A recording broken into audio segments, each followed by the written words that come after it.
Hey, welcome to the AfterWord. In the loft. I feel like I need to do a quick disclaimer. A friend of mine yesterday after our gathering said that I am the angry one. No, the grumpy one. I'm the grumpy one on the podcast. That's a good friend. Like Grumpy Smurf? That's a good friend who points out realities in your life. Probably dwarf. Is it the same friend that defaced our picture of Lisa and scratched out the name and put some metal from the periodic table of elements on the dog's chest? So much better. I won't talk about the other thing that's up here. I will get angry or grumpy. We'll say that. Mini pocket-sized Jesus. Yeah. That Figurine. I don't know how it got there. So I think the disclaimer here is that I'm not a grumpy person in general, I don't think. Huh. But evidently I come across that way. So are we able just to make our own disclaimers about ourselves? You can try. Yeah. What do you think, Mr. Grumpy Pants? Yes. Yeah. Okay. So that's not really a disclaimer. That's just me saying defending yourself. I think everyone knows. Yeah. This is the AfterWord. Our goal here is to look at the passage that was just preached. We want to apply it, ask some questions of it. We also want to see God's glory in it. I'm joined by Betty, Kirsten, and Vince. And here is our intro question for this week that I think is going to rile a couple people up, actually. Here's the question. How important is typical Thanksgiving food to you personally celebrating Thanksgiving? Do you need the traditional food, or could you have a pizza or something and still duly celebrate Thanksgiving? I don't need the food. We've had a couple years where when we lived in North Dakota, Vince was a vegetarian at the time, and we were just kind of alone. And so I was like, it's really not worth going to all the work to make Thanksgiving food for my family when I had like 2 or 3 little boys at the time. I'm like, they won't care or appreciate this effort. So we had pizza, and it was still a lovely day. And then one year when we were here, we were in a rough season, and Thanksgiving plans that we had previously for the past 2 or 3 years didn't pan out. And it was just a hard season. And so I didn't feel up to making Thanksgiving.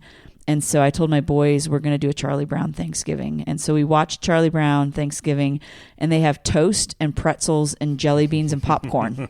And so we had toast and jelly beans and pretzels and popcorn. And my boys still say that was their absolute favorite Thanksgiving we've ever had. Memorial. And so anyway, I feel like we've had some sweet experiences with not having Thanksgiving food. All right. Well, it feels like I can't respond to that now because that's pretty convincing. Tell us your experience, Mr. Grumpy Pants. When the right answer is given, it's hard to give a different answer. Okay. I think the point with the Charlie Brown Thanksgiving was that we still tried to do something that was special and that would create a memory, like a core memory for our boys. And so I think the goal is being together and having time together and creating memories and traditions. And so, I think we accomplished what we set out to do that year. Some would argue it's absolutely about the food. Eric, go ahead. I would say, okay, so the 2 situations you gave, some unique circumstances. So there's some exceptions there, I think. But in general, it sure feels, notice I use the word feels like to me the typical Thanksgiving food is a part of Thanksgiving. Whether it's a ham or turkey, that doesn't matter. But the stuffing and the mashed potatoes maybe. Can you celebrate Thanksgiving without that? Of course. But there's something special tied to that particular food in my heart. I will say that. I can respect that. Betty? I agree with you, Eric. Oh. I really like Thanksgiving food. And that's not the question. That's not the question. Growing up, my grandma, when she would come to Thanksgiving, she would bring sushi and tempura, and we would still have other Thanksgiving food with it. So it's still critical to have all of the other stuff. And then, 3 years ago, my dad and mom both had COVID for Thanksgiving, and I had just had it. And my dad still thought it was critical to have Thanksgiving food, and he made it. And him and my mom couldn't taste it. So it was important. Which may make it even better from my perspective. I genuinely like Thanksgiving food. What do you guys think? Do you like it? Or kind of take it or leave it? No. Yeah, Leave I'm it. I'm not a huge fan. Okay. It's fine, but it's just not the stuff we normally eat, and it's Yeah. kind of like, I don't know. I'll say this: Smoke, the restaurant, SMOK, is the only place I've had delicious turkey. Like the turkey that they make there is like, I don't know how they smoke it, but outside of that, I've never had really good turkey, and I've tried a lot of different ways of making delicious turkey, and I'm like, yeah, it's fine. It's just kind of disappointing, and I don't love ham. I think it's about the other foods. Turkey's pretty mid. I'm not a big fan of turkey, but everything else, stuffing. That's a controversial one. I like stuffing. All right, Vince, we're going to escape this conversation. That's good. I just tried to listen on this one. Just try. I think every listener, both of them could figure out where Vince lands on this. Yeah. So I don't even know if he needs to share his opinion. Eric just handed me the grumpy baton. Oh, man. Okay, thank you, my friend who mentioned that on Sunday. All right, so what's the recap from this text, Vince? Yeah. The recap can be short. I could just read the passage. Paul, we're closing out Colossians. This coming week is even we get to a bunch of names and sort of the credits, the closing credits. But before that, Paul gives some instructions to the church about why to pray, that we ought to be praying, and this is how. He asks for prayer from the church for his own situation and circumstances and where he is, and then he turns that to some other instructions about what it's going to look like for them to walk this out, walk out the Christian life among people who are not Christians, what that will look like. So gospel opportunities. So a big thrust was prayer coupled with gospel opportunities. Yep. In this text. Before we get to some other questions, Vince, I want to ask you, you had mentioned earlier to me that all the commentaries that you read had a huge end times focus, that was Paul's primarily what was in view for him as he's talking about being watchful in prayer with thanksgiving. Could you talk about that just a little bit? Yeah, so that verse 2, the first verse we looked at on Sunday, continue steadfastly in prayer, being watchful in it with thanksgiving. That being watchful in it, the way I worded it for us and for our application was that word praying hopefully. There's hope in our prayers because it's looking out at what is to come. But the word that Paul uses, there's a word he uses in other places when he's talking about the coming of Jesus and the return of Jesus and a restoration that comes with that. And so being watchful in it, some might say we're waiting for Jesus. And so we're praying to that end, watching for his return, which is right. I mean, that's there. For me, I made some decisions about how to communicate it on Sunday to bring it into maybe even a more broad setting of we're praying with some hopefulness that one day all of this will be restored. And yes, that's when Jesus returns. So there's that eschatological view, but we're praying with some hopefulness that God is the one who works. And we see that ultimately when Jesus returns and restores all things. So there's a great amount of hope in our prayers too. So within that hopefulness, is it still faithful to this text to see that hopefulness, not just when Jesus returns, but also what God's going to do in the present? I think so. I think it's all in that, because even the things he's doing in the present are just shadows of what will ultimately happen when Jesus returns. So I think the thrust is we're not just praying for the immediate things right now or for the things that are way out there in the future, because I think if our focus is on the things way out in the future, and we know those things are going to happen, and we know Jesus is going to return, maybe this is a confession on my part, I might not pray because I know it's going to happen. Mm-hmm. He's coming to restore all things, so I guess I'll just sit and wait on that. But we're being watchful now because some of these things, at least in shadow form, are happening now. There is some restoration in parts happening even now. We see redemption happening now, so let's watch for it. I mean, that's encouraging to me because I think sometimes it feels like a cop-out if I'm just putting all of my eggs in Jesus' return, and that's my only hope. And that's our ultimate hope, and we know it's going to happen. But sometimes it feels like trying to skirt around. Well, we don't really know how God's working presently, and it's hard. The kingdom's already, but not yet. But surely there's still got to be a present piece of that. Yeah, isn't there? Doesn't Paul address that in one of the Thessalonians, where he talks about this is a horrible paraphrase, and it may not even be in Thessalonians. So how about this? Somewhere in the Bible, doesn't someone address that sort of slothfulness, like the Christians just sitting around doing nothing because they know that Jesus is returning, and Paul's sort of shake for them is like, no, there are things now too. So I think that's a piece of it. So if our listener knows where that is in the Bible, email it to us. I think it's 1 Thessalonians. Betty's looking now. 5. Right. Well, you keep looking for it as we continue on, and when you find it, shout real loud. okay. All right. Okay. I want to ask a really general question to start again this week, same as last week. Was there anything in this text that was extraordinarily either encouraging or convicting to you personally? I mean, I voiced it, and I'll just make this very quick. There has been a stirring in my heart about the need for a discipline of prayer in my own life recently, and I feel that, and I desire it, and so I want to learn. I mentioned the book that I'd started reading. I really do want that to be something that's growing in my life, and that I would have a true hope and trust in God that He's able to work, not just in the things I'm praying for, but also in my own heart as I'm praying. Yeah. I think for me, just the challenge to pray hopefully. I think it's easy to just kind of pray, but not have a lot of expectation of what God might do. And so still continually for me battling just cynicism and disappointment. And so just trying to navigate, what does praying hopefully mean? And what does it mean to pray in such a way that I'm not putting my hope in God's answer, but I'm putting it in God's character. And that's hard. It's hard when, you've been disappointed with God's answers, and trying to trust and trying to navigate, God, what does the word say about your character, and how can I trust that even when your answer is no or is different than I had hoped it would be? Yeah. You asked what was challenging, or I was looking too hard. You were deep, yeah. But then I realized you asked the question, so I stopped looking.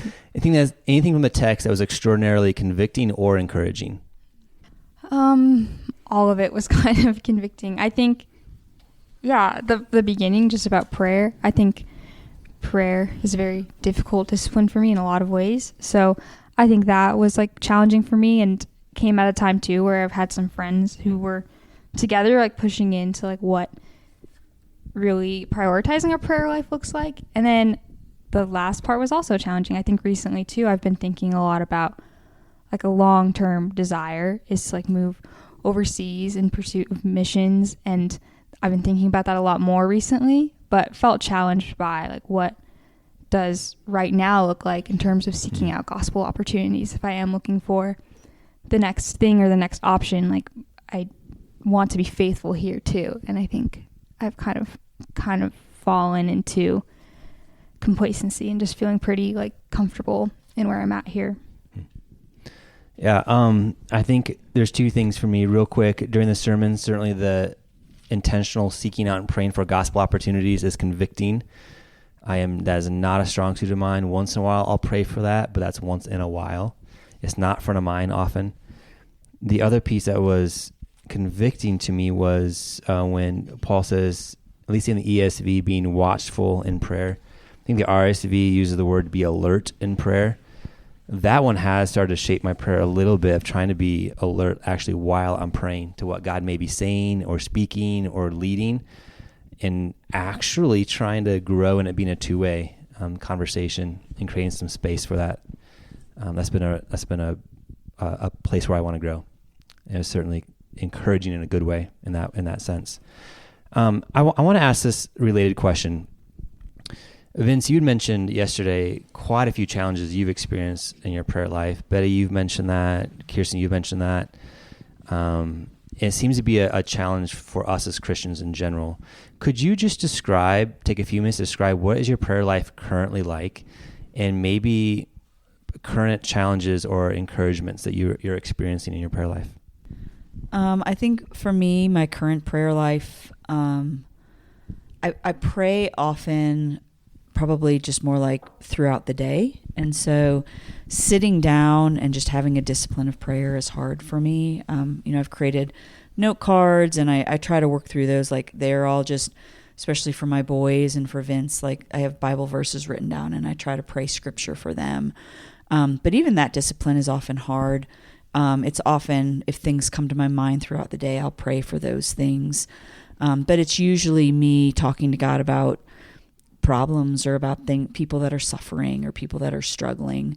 A discipline that I started a couple years ago was really just trying to sit and listen and create space to hear from God. And I think I have been encouraged in that several times. Recently, I was just praying and asking the Lord, just saying, I just really, I'm feeling deeply discouraged and I need to hear from you. I need to just know that you see me. And as I was just sitting there and listening, out of nowhere, the old hymn, Be Still My Soul, came to my head. And I don't know the verse or the words, but I looked it up. And the first verse was, Be still my soul, the Lord is on your side. Bear patiently the cross of grief or pain.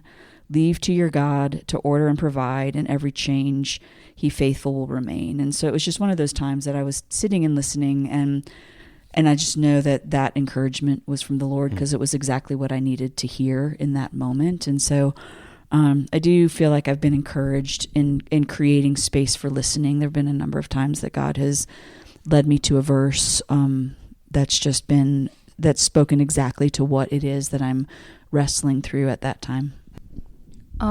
Recently, I've also been trying to cultivate time to listen to. That's extremely difficult for me, to sit in stillness and not feel like I need to have an input of some kind, or even like an output of some kind. But with what I'm doing with my friends, like the ways we're holding each other accountable is like in that, and also just like having like a carved out time to really be with and sit with the Lord.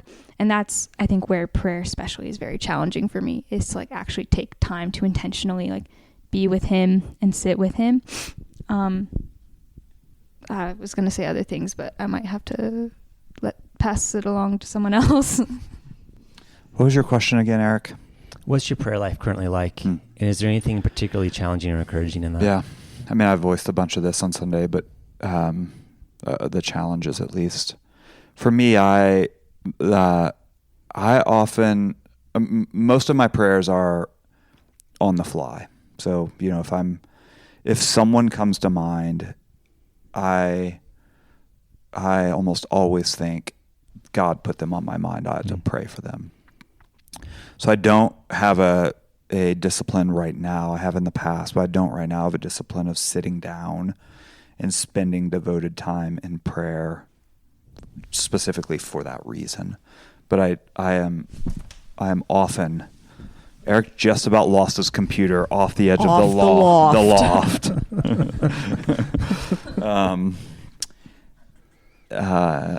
Sorry. That's fine. As people come to mind. Yeah. But I don't have a discipline right now of sitting down to pray, just specifically to pray. And I want that to grow. I'm not settled in there. That's not here I am. This is it.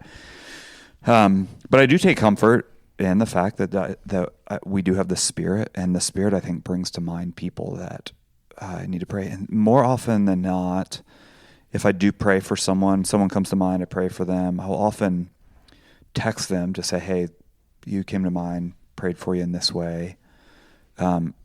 Often they respond in that's exactly what I needed. That's when I needed it. This was something that was going on.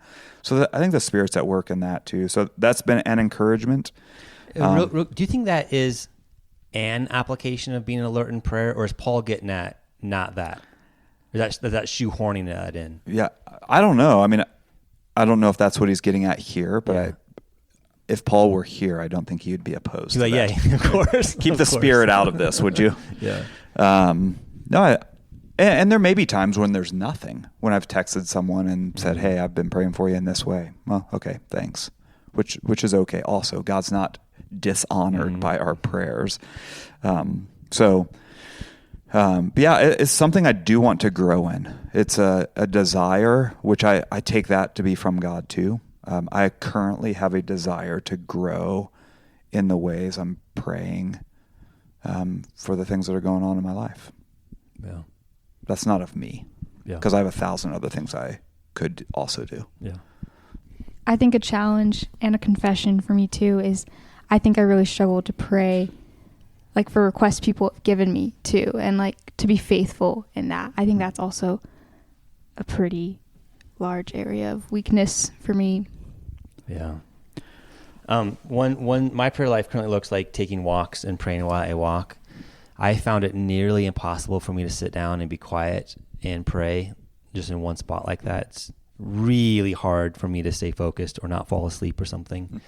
And so either taking walks, which I probably is how I pray 90% of the time, or praying out loud if I do have to be in a spot, or if I'm in a public place, I'll just open up a document on my computer and type it out, because that helps me focus and actually pray. I can't do it otherwise. So I found that to be helpful. That's what my prayer life currently looks like. And the leading edge of the challenge for me, I think, is something similar to what all you've been saying. I want to listen. I want to receive what God has in that time and actually create space for that. And it's easier if I'm walking, because there's things going by me and I can observe what's around me and whatnot. Sometimes I think God speaks to me in that way, but I really want to grow in that too. Yeah, I think I do too. One of the things that's a challenge for me, or a conviction for me, is, I know I broke it down into word by word, but that very first word, or those two words together, continue steadfastly. I think my prayer life is often dependent on how I'm seeing God work. So if he's at work in some way, some profound, unique way, that draws me in even more to pray more. Or the reverse is also true. If I'm experiencing what seems like some silence from God, that doesn't actually draw me in. It pushes me away. That's on me. And so the challenge here from Paul, continue steadfastly, I think that's a conviction for me. He doesn't give disclaimers about when. Continue steadfastly if this is going well or not going well. But it's there. And that's hard. Which points to endurance and perseverance in prayer. A question somebody asked me yesterday was this: is there any guidance or exhortation for somebody to endure in prayer while holding the tension of wanting God to answer a specific way, but also trying to hold that with an open hand, realizing he might not answer that way? Does that make sense? How do you, are there any encouragements on how you persevere in prayer, holding that tension in place? That you're praying, I want to make sure we are understanding the question. Yeah. That we're praying knowing that God may answer a different way. But we continue. Highly invested in one particular way that you'd like God to answer. I think when Ezra was sick, I prayed every day that God would heal him. And it got to a point where it didn't seem like that's what God was maybe going to do. And I really had to wrestle deeply with that. And I think getting to a point of saying, God, I still desire this. I still am pleading with you to heal Ezra. But even if you don't, I know I'm going to be okay. I know you're going to hold me, and I know that I will endure. Mm-hmm. And so I think it's wrestling with God and getting to that point of surrender, of saying, God, you know what I want. You know my desire, and yet if that's not what you choose, I know you're going to hold me. I'm going to still choose to worship you. And so I think, and then with Ezra, we prayed until the very last second that God would heal him. There was hope that God was going to do something, and he didn't. But I think it's praying until God's answer is very clear, and then also fighting to get to a point of, it really is fighting to get to a point of saying, not my will, but yours be done, which is a hard process. I mean, I think that most people don't immediately land at not my will, but yours be done. It's a process to get there. And then it's a recommitting of your heart over and over and over again. No, this is what I'm going to do. This is what I believe. It's a hard fought process. So it sounds like if I'm hearing you right, you're almost praying both things, both the thing you really want, as well as God help me to be confident or trust you if that's not what you answer. Yeah, I mean, I go back to the prayer of the Father in Mark 9 over and over and over, like, I believe, help my unbelief. Yeah. And I think that is that prayer. It's like, I do believe, God. I believe that you're able to do this. I believe that you're powerful enough to do this, and yet also help my unbelief. Like, help me surrender to you and know that whatever you do choose to do is going to be best and according to your will, even if I don't like it. So, assuming that we all struggle to some extent with prayer, probably some of us more than others, what's a good exhortation for our listener who may very well be in that place where prayer is hard? What are some good words? Yeah, and I'll speak this word to myself as well, and I talked through this on Sunday, but I think the exhortation is continue. It's not my natural bent. My natural bent is to not continue. But I think we just see it over and over. And that list of quotes that I had on the screen, I think pushes into that. When if we're learning to pray, the best way to do that is to pray, or that's the theme there. That would be my exhortation, to find moments, to find 30 seconds and start there. To find a minute, a week later, to find 2 minutes.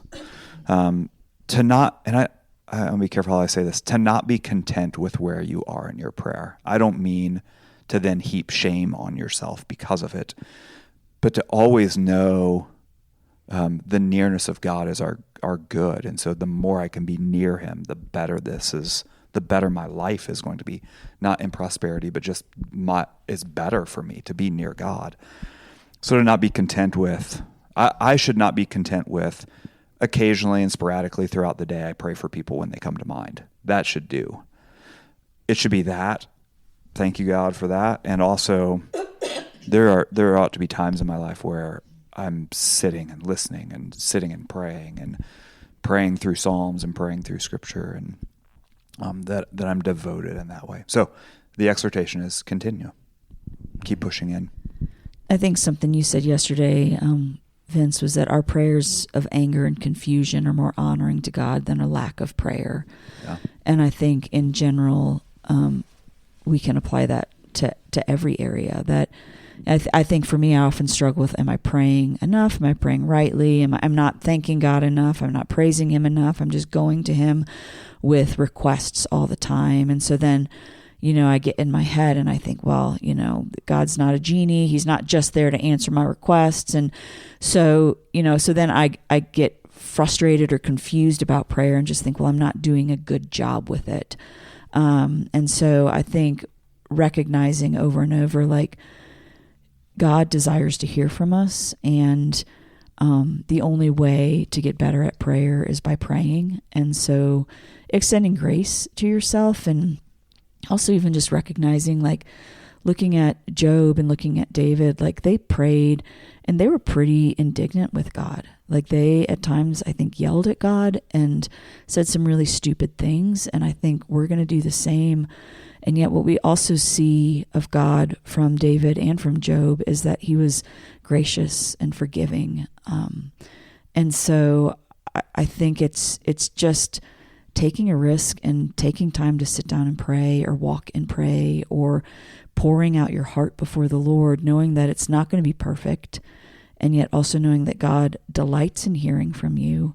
And when you say things that are not right, God's not standing there waiting to, smack you upside the head. Like, he's going to be gracious and forgiving. Mine's pretty similar to what Kirsten was saying. I know it's really hard for me to not feel like I have to say the right words or say things in a very specific way in order to be heard by God, but to remember that he longs to hear, like, where we're at, and that I don't have to like pretend or seem more composed, because then therefore God will answer a prayer. Like, that's not true. And so just remembering that. And I think just also in addition to, like, what Kirsten was saying, remembering too, like Vince was saying earlier, we have the Holy Spirit and he intercedes for us in groanings too deep for words, like that we he knows where our hearts are. And I think for me, that is an encouragement to find more freedom in prayer, not as an excuse to not pray, but I think to just be able to sit more with the Lord in prayer rather than thinking I need to have the exact right words to say in order for it to like a formula. I feel like I struggle with it needing to be a formula. That was all over the place, but the Holy Spirit was my encouragement. So if somebody is wrestling, if the biggest hurdle for somebody is, I don't know how to do it right. It sounds like that's what you're kind of getting at, Betty. What would be your exhortation to that person? Like, I don't know that I want to pray because I don't know that I'll do it right. I think to an extent, I don't know how much like I actually mean this, but I don't know a better way to say, like, I don't think there isn't a formula to do it right. I think prayer is like a means for us to be able to see more of God, and that should be the desire and the outcome that we're looking for in it, not anything else, or not saying very specific words. But I think that there isn't really a way to quote unquote do it right in the ways that we're probably struggling with, or feeling like there is like some kind of flow to follow or an outline or things like that. Because I think that's maybe what I mean by like fear of doing it right, is like feeling like I need to follow a structure. And it's hard when like also people teach you structures and then you suddenly fall into feeling like that is the right way to pray, but like finding some freedom in that too, that's not true. It's not the only way to pray. Yeah. I think it can also be discouraging, especially in the Reformed camps and theology, of just feeling this sense of like, what's the point of praying? God's in control. He knows all things. And so, you know, for me, it's not satisfying to hear that prayer is only just to know more about God, or that prayer changes me.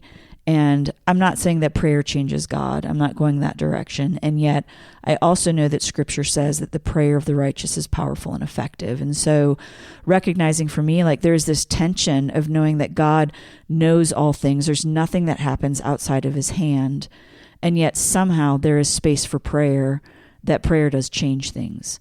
And I don't know how that works, and it's frustrating. And so I think a lot of the times there's this discouragement that comes with that, because, I mean, after we lost Ezra, there was this sense of like, what's the point of praying? God was going to take them anyway. So those thousands and thousands of prayers that were spoken, they're wasted. There was, no purpose. There was such a deep discouragement there. And so, battling against that, and also recognizing like somehow our prayers in that process were powerful and effective. I don't know how. I don't know what they did. And so there's a tension there, I think, especially in the Reformed camp of belief, of just trying to navigate, like, what does faithfulness in prayer look like when we know that God is in control of all things, and yet he's also inviting us to partner. And I don't understand that. Which is crazy. And we see that with what Paul's writing here. He's stuck in prison. He's praying to God to open up doors, but that's still for Paul then to speak the gospel. It seems like he's holding that in some ways. It needs to be God who opens up the doors, and yet Paul still realizes a responsibility to clearly communicate the gospel. I think I want to turn the corner to that a little bit. Here we have Paul. He's in chains. If I was in prison, I'd probably think, well, I guess I'll just wait till I get out, till my ministry can start again. But Paul is not that way at all. He's looking for opportunities he has for right where he's at, and not, I'll wait till I get out of prison before I start sharing the gospel again. And Vince, you hit on this yesterday in the sermon. I think that's really profound as we think about our stations in life, our circumstances, and what we believe God may or may not have for us right now. Can we talk around that a little bit, about being not only future-oriented?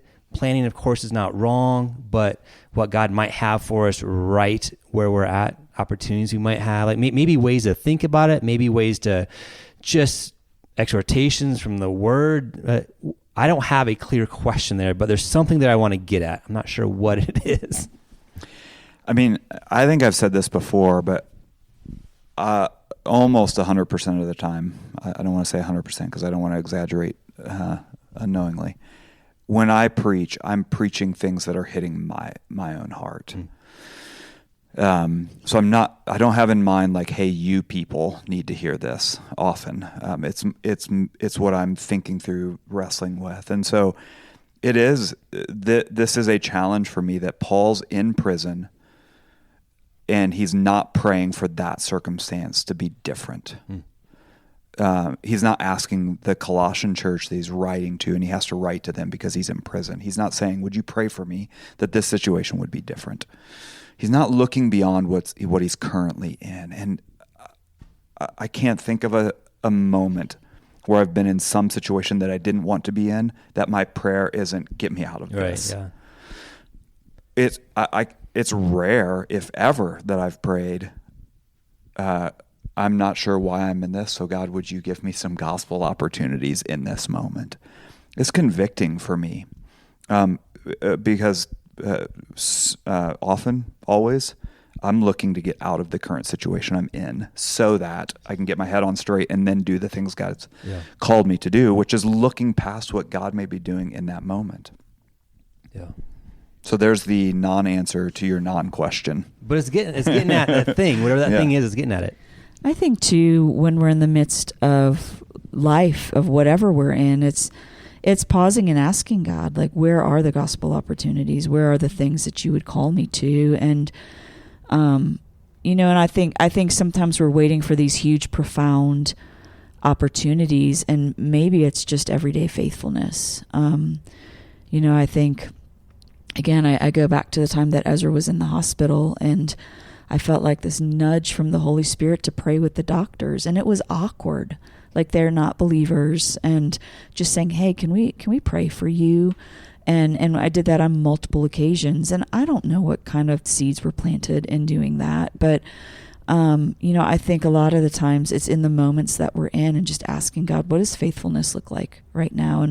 And how would you have me use the moment that I'm in? And I think God uniquely equips us in those moments of struggle and trial in ways that maybe we can't anticipate when we're not in those. And so I don't know that it's necessarily a preparation, but rather it's just a sensitivity to the Spirit and a willingness to listen.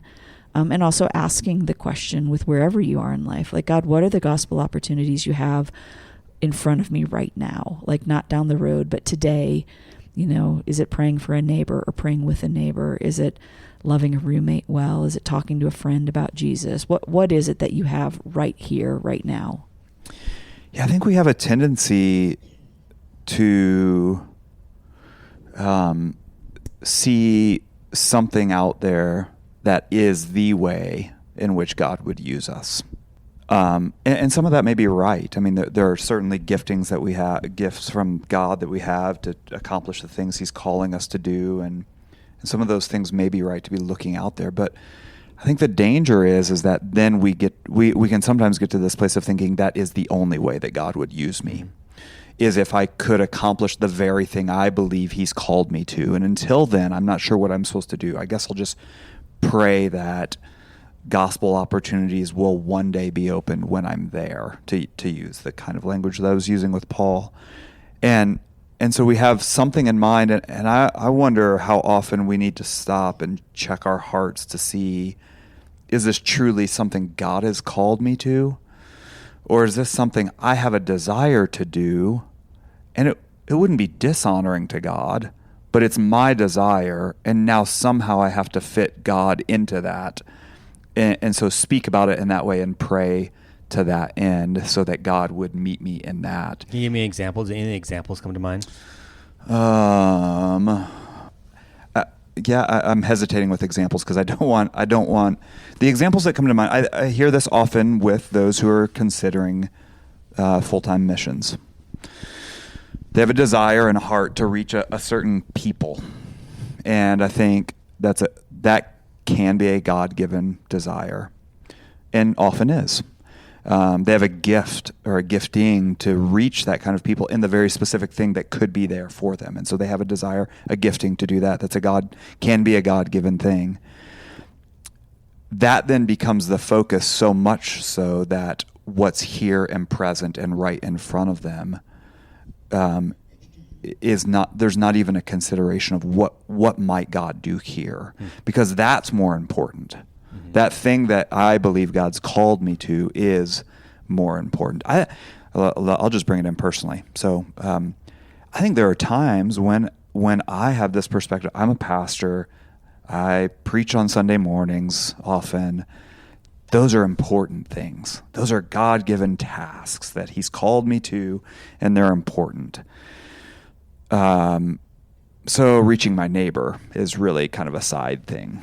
That maybe if there's an opportunity, but that's not front and center. This is a more important thing. And so I'm looking past what's right in my cul-de-sac towards something that's more godly. And that was in quotes, by the way, if you're listening. And so I think we just have this tendency to put in our own minds what we believe God may be calling us to, and that's the more important thing. And so we're praying to that end, which could be good, missing the thing that's right in front of us. And I don't think Paul does that. I think Paul says, he does say, pray that the doors would be open to me, that I could communicate the word with clarity. And I love the line, which is what I ought to be doing anyway. I'm reminded of, and then I'll stop. I'm reminded of what James says. I was trying to turn there and talk, and I can't do it. Of what James says, that how arrogant it is to say that tomorrow I'll be in this city and do this thing in this kind of way, when God is the one who's the only one who's able to determine that, and it's his will that will be accomplished. And I think that just puts us back in our place. Okay, I can't say that. I can plan, and that's responsible, but what's right here in front of me is the only thing that I have the ability to manage right now. One, as a means of encouragement to parents, especially parents of younger children, I think there can be this pressure to, like, maybe you need to build a relationship with a neighbor, or you need to be reaching out to people in your neighborhood or in your cul-de-sac or whatever it is. But when you've got a lot of little kids underfoot, just recognizing, like, maybe those are your gospel opportunities every day, just pouring into them faithfully and teaching them about Jesus. And I think it's easy as a parent to overlook that, or to look past that and think, yeah, but I'm not reaching my neighbor. And yet I've told so many young moms, I'm like, if somebody asked you to disciple, 4 people every single day, I'm like, that's a heavy task. That's a weighty task. And yet, moms of little ones, like, that's what you're doing, is you're discipling your children every single day. And so not looking past or overlooking that, and recognizing, like, God is using you in the lives of your children to point them towards him. And so that may be the place that God has a gospel opportunity for you today. And so, don't discount that, but be encouraged knowing that you have gospel opportunities literally living in your house every single day, and God's using you in that. Yeah, so if you're a student, it doesn't start until after you graduate. Like, God has something for you right now while you're taking classes, or you don't need some degree in order to start ministering. You don't need to be in a particular place or house or apartment or the right roommates, or wait till your kids are out of the house, to your point, Kirsten. But it seems like the exhortation is, God has something for me now. He's opening up doors right now. Spirit, help me see what those are. Yeah, and I would add to that, you also don't have to wait until you know enough about God to pray the right ways. Yeah. Which, I think of newer believers, or people who are just now in a place of learning more about God. The simple prayers to God are extremely valuable. To hear those, to process through those. So to look beyond, well, one day whenever I know enough, then I'll start praying. Well, it starts now. That was one thing I meant to do as we started this conversation, is it may be helpful just to define what prayer is, because that may help us. I mean, it could inform and help us understand what we're stepping into. Does anybody have a definition of prayer? I don't want to sound like an idiot. I mean, like, what's just like talking and listening to God? Right. Yeah. I wasn't looking for anything there. Yeah, that's it. Right. The way I've said it before, I think I may have even said it on Sunday, is it's communicating truths to God that he already knows, but still desires to hear. Yeah. So that can be a 2-year-old kid speaking things to God that God already knows and still desires to hear. And that can be someone who's walked with God for 90 years, praying faithful prayers, things that God already knows about who God is, and God still desires to hear them.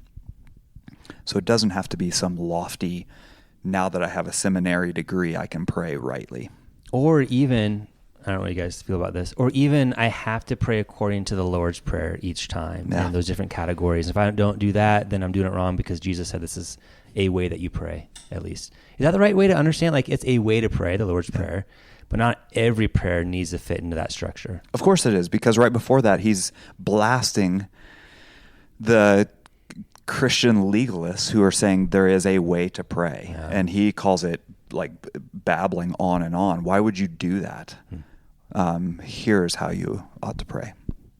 One final thing to add. Oh, you're just going to close it down. Yeah, final. Actually, this is it. It is about time, actually. You're going to be the grumpy Eric today. Yes, grumpy Betty. I do that. I think something that's challenging for me, and I was talking about this with my roommate after church yesterday, was how am I being faithful now? Because I think avoiding things now or not looking for gospel opportunities now could also mean, like, I think the next thing could be great and next thing could bring great opportunity, but I might not be faithful then either. And I think, how are we cultivating that obedience and the desire to see the Lord opening those doors now before we're engaging in whatever we think like is the quote like best thing or the next thing? That's good. Yeah, that is really good. My heart tomorrow is probably pretty similar to how it is today. Hopefully it's changing. Yeah. I mean, hopefully over time it's changing. But we'll always be grumpy, probably. Always be a little grumpy. Yep. I want to ask the last question. I'm going to phrase it differently today. I got this from a friend of mine. It gets at the same thing, I think, but makes it a little bit more personal. Like, God's a personal God. From our text, what is God like? What do you see God is like from our text? What does he like? No. Or what is he like? What is he like? I mean, the fact that he invites us to pray, I think shows that he wants to hear from us, and he's giving us opportunities to partner with the work that he's doing. And just crazy. Yeah, it really is. And so I think that, and just that, even that we're exhorted to pray hopefully and thankfully and steadfastly. Like, I think he recognizes that it's hard, and he's not waiting for us to mess up, but he's acknowledging, yeah, it's hard, but I want you to keep going. I think related to that, he's a father who desires to hear from his children, and he's a God who wants to be made known to others, and so wants us, his children, to talk about him. I don't have anything very different. I was just going to say, seeing that God is relational and desires to be in relationship with us. Yep, different words, just same idea. He invites us into the work that he's doing, to pray for open doors that he opens, and then we have a role to speak the truth of the gospel. Is nuts to me that our God is such a God that, partner probably isn't the right word, but uses us and wants us to work with him in things that are most important to him. It's nuts to me. Yeah, I don't really fully understand all of that. All right, Vince, next week it's verse 7 to the end of the book. The rest of chapter 4, where we get to meet a lot of Paul's friends and companions. A lot of new baby names for this next year. Yeah, a lot Hierapolis. No, that was a place. Sorry. You can name it a place, yeah. Laodicea, there's a good one. All right, thanks for listening. Bye. Adios.